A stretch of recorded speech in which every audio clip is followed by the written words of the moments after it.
Assalamualaikum dan selamat datang semua. Hari ini kita ada satu sesi pembelajaran yang sangat istimewa. Kita nak sama-sama teroka alam yang luar biasa indahnya ini dan kenali siapa sebenarnya pencipta kita. Cikgu harap semua dah bersedia. Jom kita mulakan. Okey, mula-mula sekali, cuba adik-adik semua tengok sekeliling kejap. Nampak tak? Langit biru di atas, pokok-pokok yang menghijau dan kawan-kawan di sebelah kita. Pernah tak terfikir, siapa ya yang cipta semua benda ni? Siapa pencipta alam yang sangat cantik ni? Cuba teka. Wah, tengok tu. Cantiknya ikan-ikan berenang dalam air. Kawan-kawan kita dalam gambar ni pun nampak kemas, sopan berpakaian dan manis bertudung kan? Jawapannya, Allah Subhanahu Wa Taala lah pencipta seluruh alam ni. Allah yang jadikan air, ikan-ikan tu dan kita semua. Jadi hari ini, kita nak belajar dua nama Allah yang sangat istimewa dan indah. Nama yang pertama ialah Al-Alim. Mesti ada yang tertanya-tanya, apa maksud Al-Alim tu? Senang je. Al-Alim bermaksud Maha Mengetahui.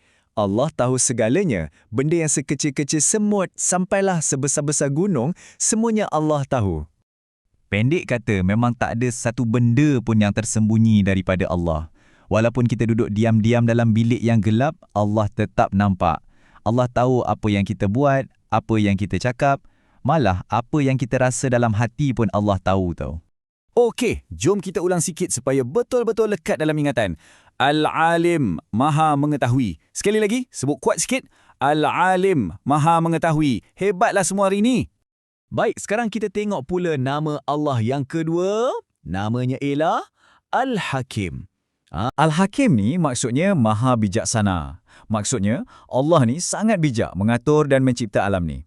Setiap benda yang Allah jadikan, pasti ada sebab dan ada kebaikannya. Memang tak ada satu pun yang sia-sia. Ini pula kejadian gerhana matahari. Allah yang Maha Bijaksana ni, dia susun pergerakan matahari, bumi dan bulan tu tepat sangat-sangat. Semuanya bergerak ikut jadual. Jadi, mudahlah untuk kita tahu bila waktu siang dan malam. Semuanya tersusun cantik. Jom kita lekatkan konsep ni dalam minda kita. Al-Hakim bermaksud Maha Bijaksana. Ikut cikgu sebut sekali lagi ya. Al-Hakim, Maha Bijaksana. Alhamdulillah, cikgu bangga betul dengan fokus anda semua. Nak tahu tak, dalam kitab suci kita, iaitu Al-Quran pun, Allah ada berfirman. Maksud ayatnya, sesungguhnya Allah Maha Mengetahui lagi Maha Bijaksana. Ayat ni memang bukti jelas yang Allah memiliki dua sifat yang sangat hebat ni. Jadi persoalannya sekarang, apabila kita dah tahu Allah tu Maha Mengetahui dan Maha Bijaksana, apa yang patut kita buat? Macam mana kita nak tunjuk tingkah laku yang baik setiap hari?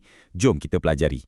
Cuba tengok keluarga ni. Nampak bahagia dan harmoni je kan? Semuanya pakai pakaian yang sopan, menutup aurat, makan pun tertib je sama-sama. Sebab kita tahu Allah sentiasa nampak perbuatan kita. Kita mestilah sentiasa tunjukkan tingkah laku yang baik kat mana-mana pun kita berada.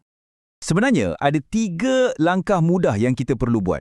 Nombor 1, kita mesti taat perintah Allah. Nombor 2, kita jauhkan diri dari buat benda-benda yang buruk. Dan nombor 3, kita kena selalu bersyukur. Hari-hari kita ucapkan Alhamdulillah.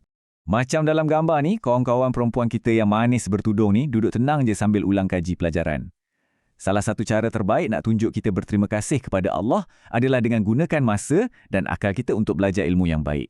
Selain itu, ada beberapa lagi perbuatan baik yang kita boleh amalkan setiap hari. Pertama, rajin-rajinlah belajar. Kedua, kalau ada rasa susah sikit, kita mestilah bersabar. Dan ketiga, kita wajib jaga alam ciptaan Allah ni. Jangan sesekali buang sampah merata-rata ya.